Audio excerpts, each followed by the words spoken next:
A su Biblia en el libro de Apocalipsis, capítulo 22, por favor. Apocalipsis, capítulo 22. Voy a estar leyendo el versículo 6 y versículo 7. Gloria a Dios. Apocalipsis, capítulo 22, versículos 6 y 7. Leemos la escritura. Y me dijo: estas palabras son fieles y verdaderas. Y el Señor, el Dios de los espíritus de los profetas, ha enviado su ángel para mostrar a sus siervos las cosas que deben suceder pronto.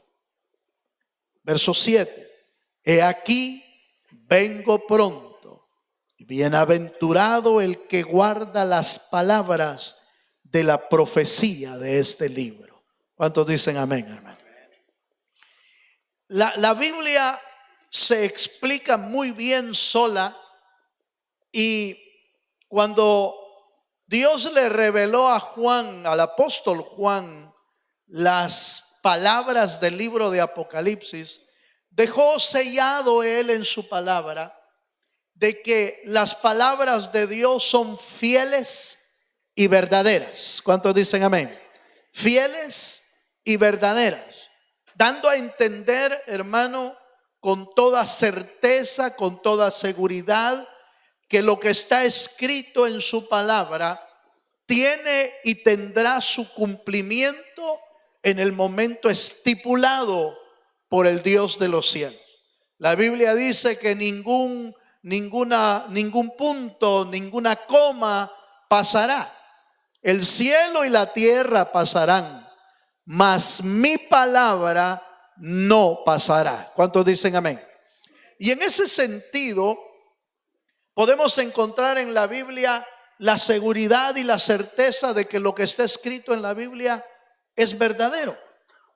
Pero cuando llegamos al punto y al tema, por ejemplo, del retorno del Señor, de la venida del Señor, lamentablemente en muchos lugares en este tiempo ya casi no se está predicando acerca de la venida del Señor.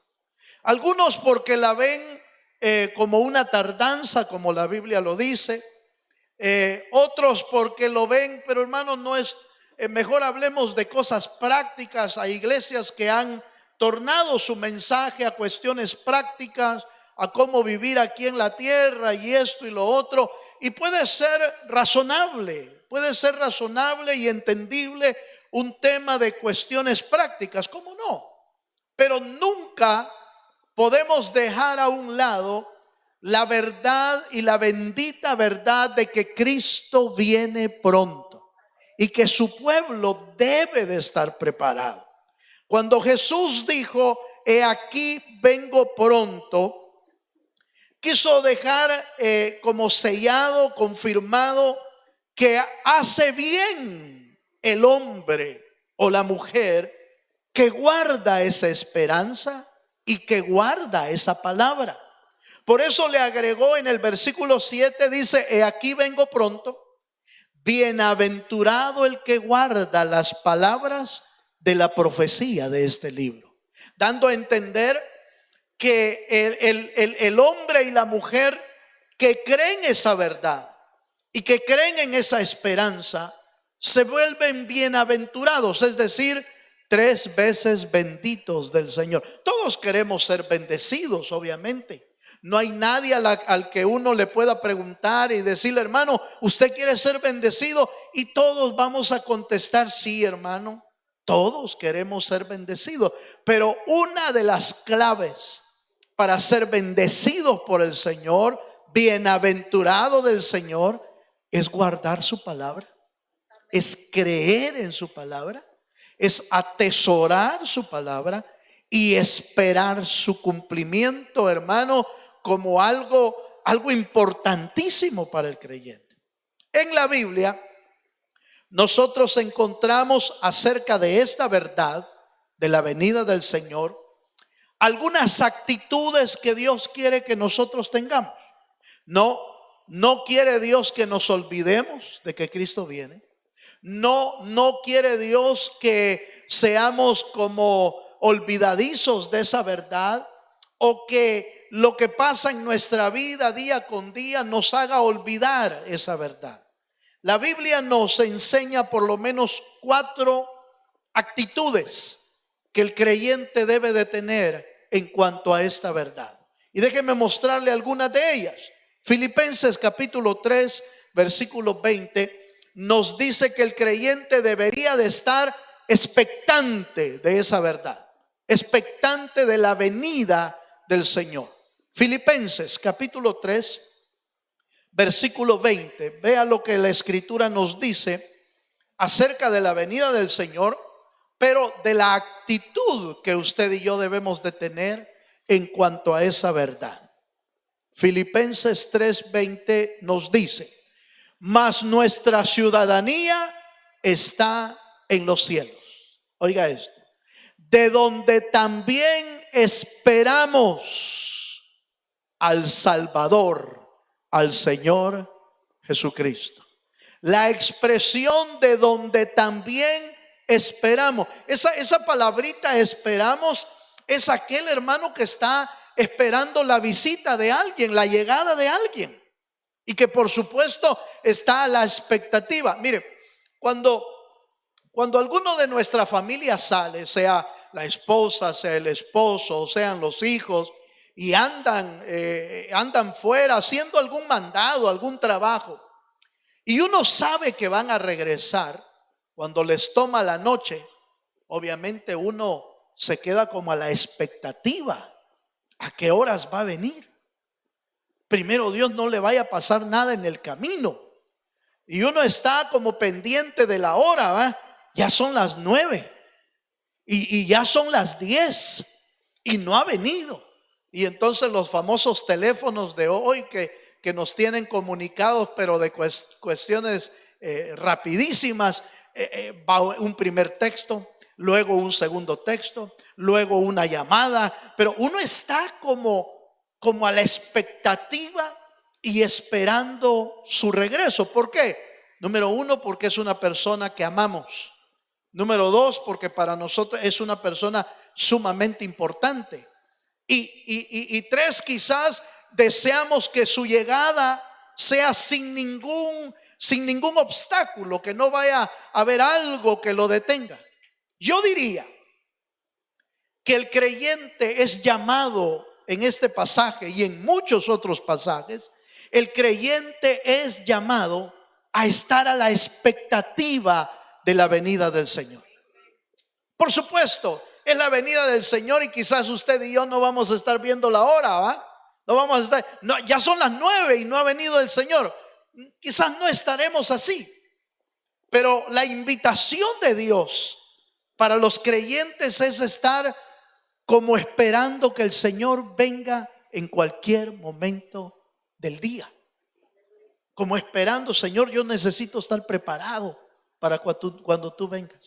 Nuestra ciudadanía está en los cielos. Eso nos da a entender que usted y yo no somos terrenales ya. Eso nos da a entender que ya no somos de esta tierra, que aquí estamos de paso.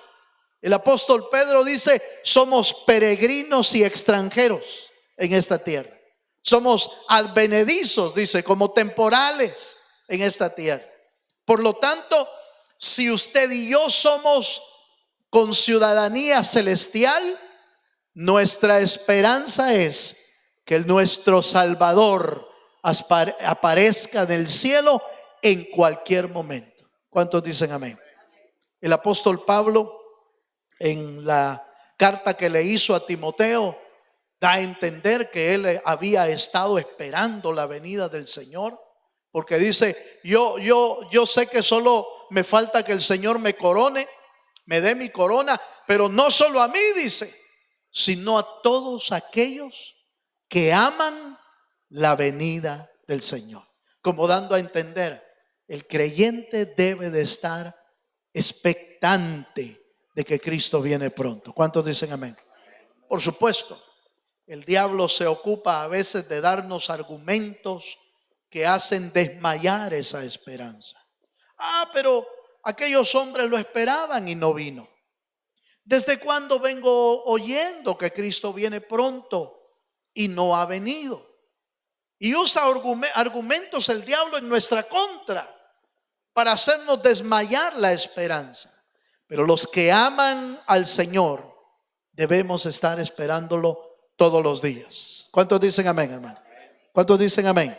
Bueno, veamos qué más nos dice la Escritura.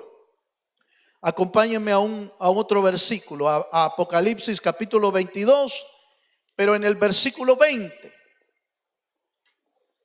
Apocalipsis capítulo 22, versículo 20.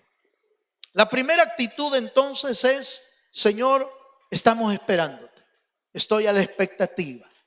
De hecho, diría que las señales que estamos viendo, fíjese hermano, las señales que estamos viendo a nuestro alrededor, los incendios, los terremotos, los huracanes, la violencia, en realidad entristecen el corazón de cualquiera en ver que hay personas que están sufriendo, pero también señalan que la venida del Señor se acerca.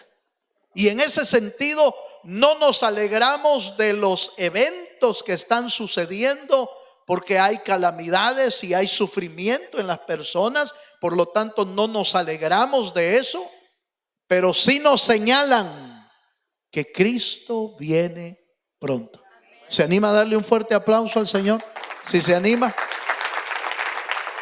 22:20 de Apocalipsis dice, oiga esto, Apocalipsis capítulo 22, versículo 20. El que da testimonio de estas cosas dice: ciertamente vengo en breve. Una vez más, vuelve a recordar que viene pronto el Señor. Amén. Sí, oiga esta parte. Sí, ven, Señor Jesús. ¿Se acuerda que la Biblia dice que el Espíritu y la novia dicen qué? Pero ¿de qué manera dicen ven? Esa expresión de el Espíritu y la novia dicen ven es una expresión de oración. Es una expresión como de solicitud y petición a Dios, diciéndole: Señor, ven pronto. Ahora, déjeme hacerle una pregunta. ¿Usted ha orado diciéndole al Señor: Señor, ven pronto? ¿Alguna vez? Aleluya. Hágase usted esa pregunta. ¿Alguna vez usted ha orado diciéndole al Señor: Señor, ven pronto?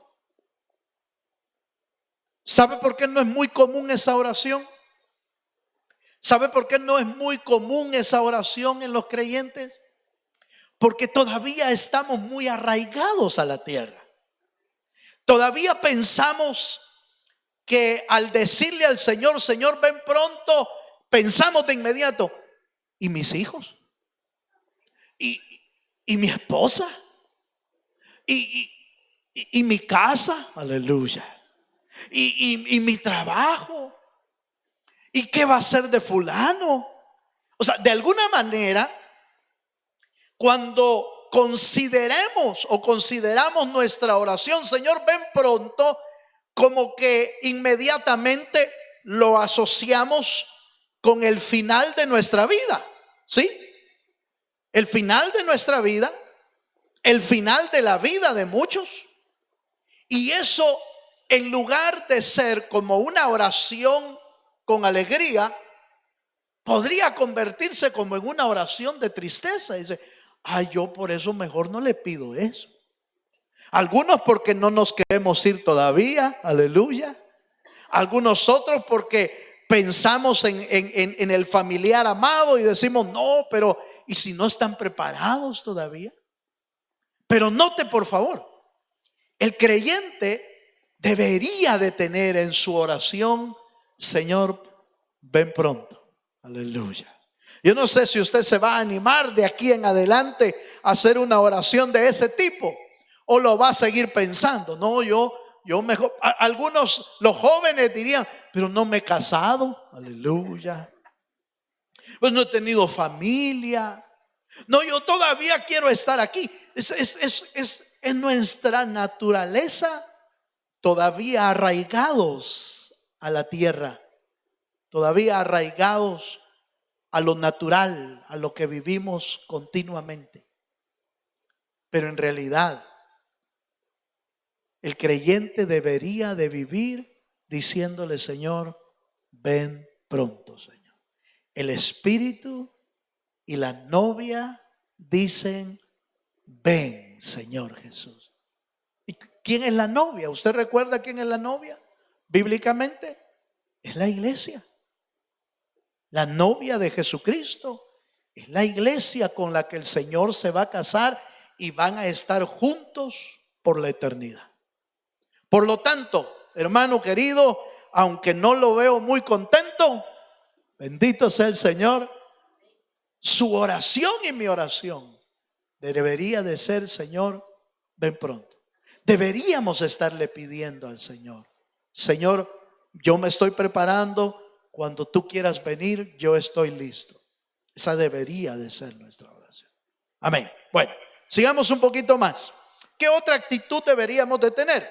Expectantes del regreso del Señor, orando por su venida. Esa es la segunda actitud. Deberíamos de orar para que el Señor venga. Y número 3, Lucas capítulo 19, versículo 13, nos da una tercera actitud de cómo deberíamos de estar esperando la venida del Señor.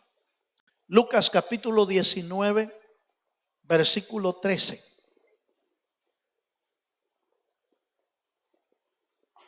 Gloria a Dios. ¿Lo tiene, hermano?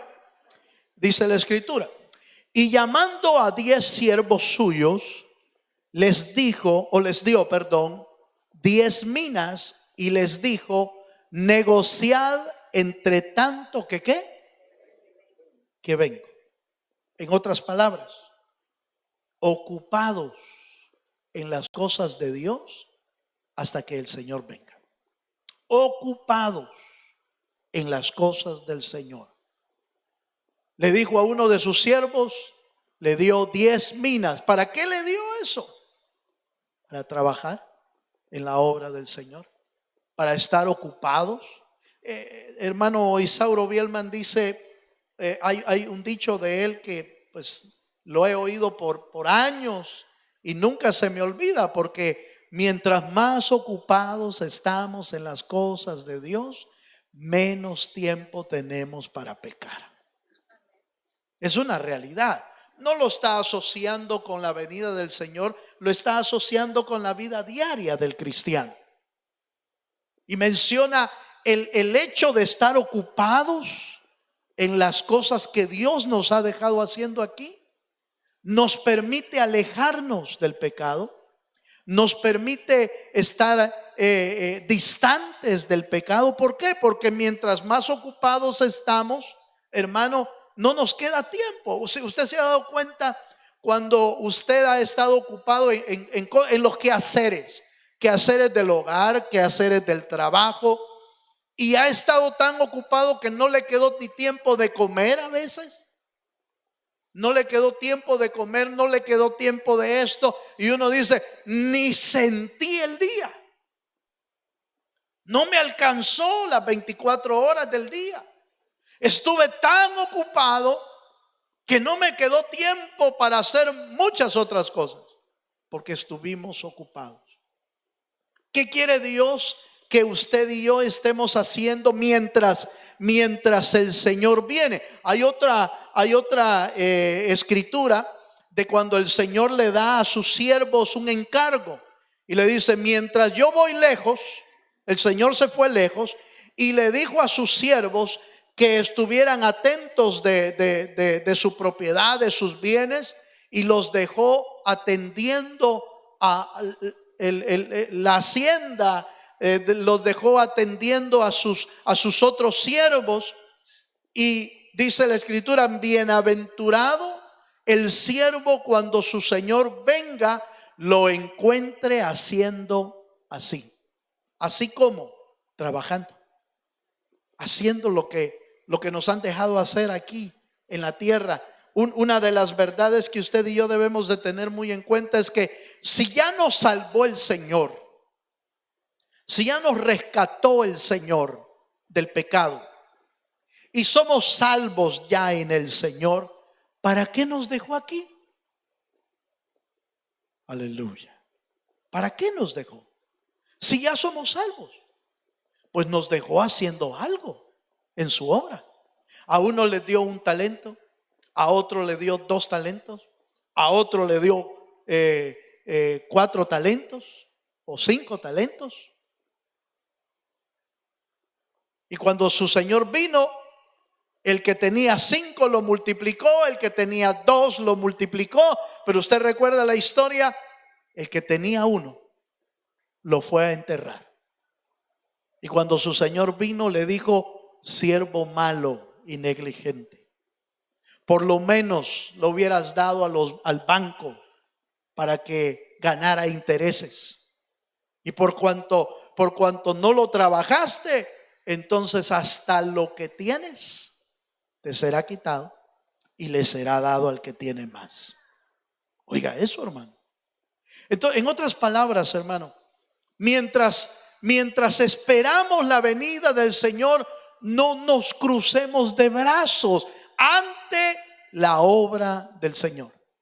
En la obra de Dios podemos hacer muchas cosas. Podemos orar, como no. Podemos trabajar, como no. Podemos servir, podemos alcanzar almas.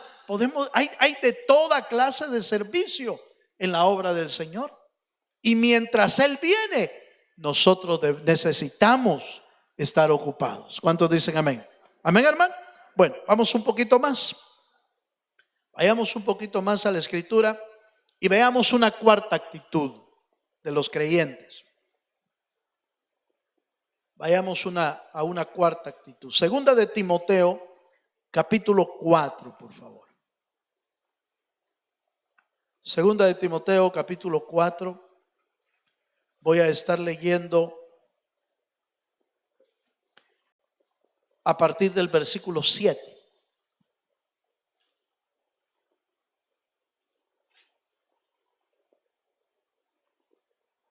Versículo 7 y versículo 8. Dice: he peleado la buena batalla, he acabado la carrera, he guardado la fe.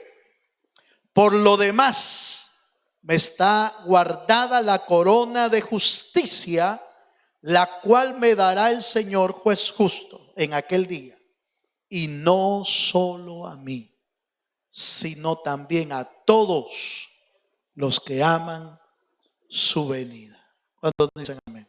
Los que aman la venida del Señor, diríamos, tienen en este pasaje, nos puede dar 3 ejemplos importantes de cómo debemos estar viviendo. Nos pone como aquel que ha peleado la buena batalla. Eso habla de soldados, habla de guerreros, habla de gente que está peleando una batalla. Y hermano, aunque usted y yo no queramos, estamos en una batalla. Estamos en una batalla. Aunque usted y yo digamos: no, hermano, es que yo soy pacifista, aleluya, o soy pacífico, yo no quiero verme envuelto en batallas. El problema es que el diablo no le anda preguntando a uno si quiere estar en la batalla. El diablo no le va a preguntar si usted es pacífico o no. Él anda como león rugiente buscando a quien devorar.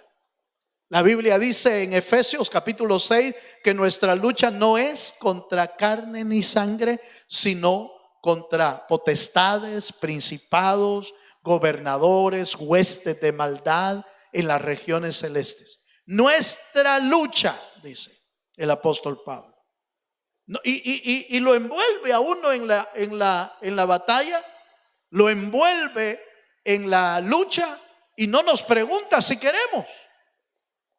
En algún momento de nuestra vida nos vamos a ver involucrados en alguna batalla espiritual. Y bienaventurados los que aprenden a pelear batallas.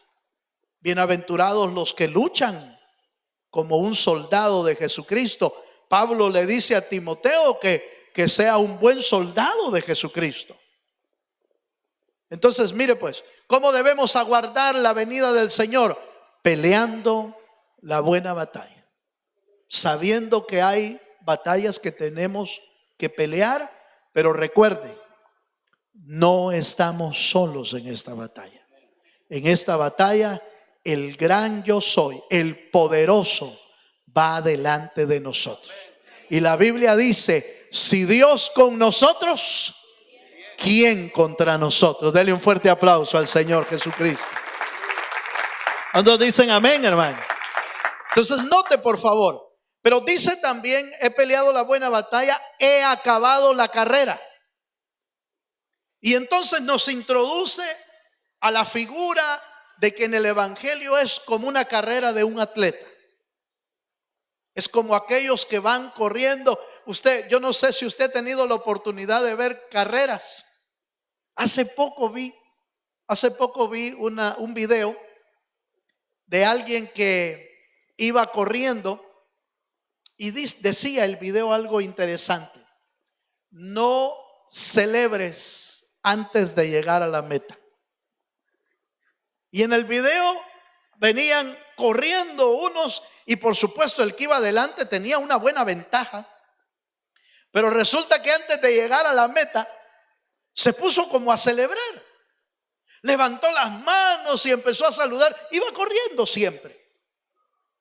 Pero obviamente al empezar a celebrar bajó su velocidad. Y los que venían atrás venían con todo.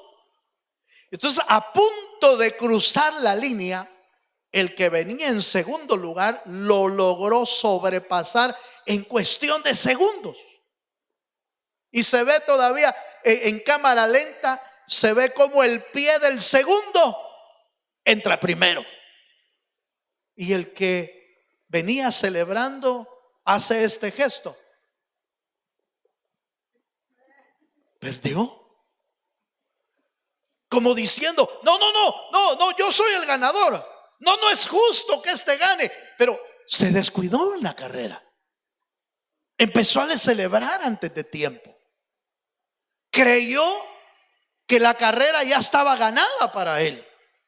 Y así le sucede a muchos creyentes. Pareciera que va bien en la carrera. Pareciera que está corriendo bien.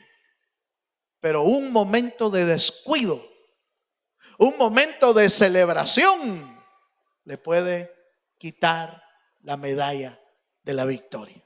¿Cuántos me están entendiendo?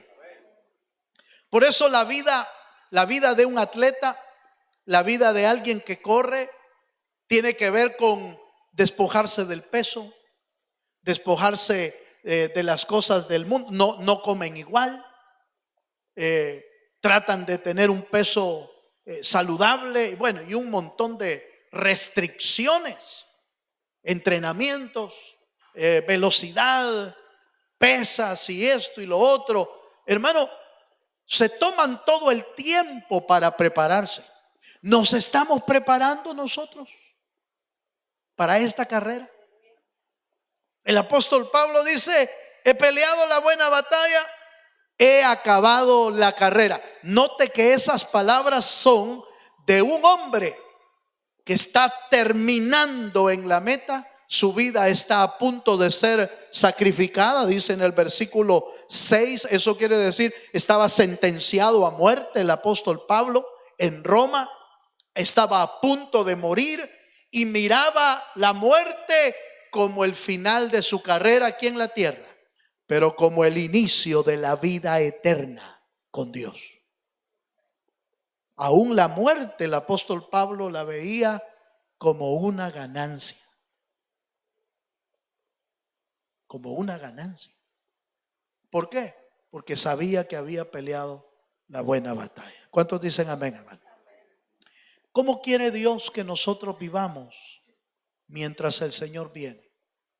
quiere que vivamos peleando la buena batalla, sabiendo que no es fácil, que vamos a tener muchos enfrentamientos con el enemigo, que vamos a tener muchas batallas con el diablo, pero Dios ha vencido a nuestro enemigo. Él ha vencido a nuestro enemigo y nosotros podemos vencerlo también por la fortaleza que viene de Dios. Amén, hermano. Vamos a un último pasaje. Déjeme tratar de cerrar este tema hoy, haciendo énfasis en la importancia de, número uno, de no olvidar que Cristo viene pronto. Y dos, que debemos tener actitudes. ¿Cuáles son esas actitudes? Tenemos que estar expectantes de la venida. Tenemos que estar orando para que el Señor venga, ocupados mientras el Señor viene y, por supuesto, amando su venida.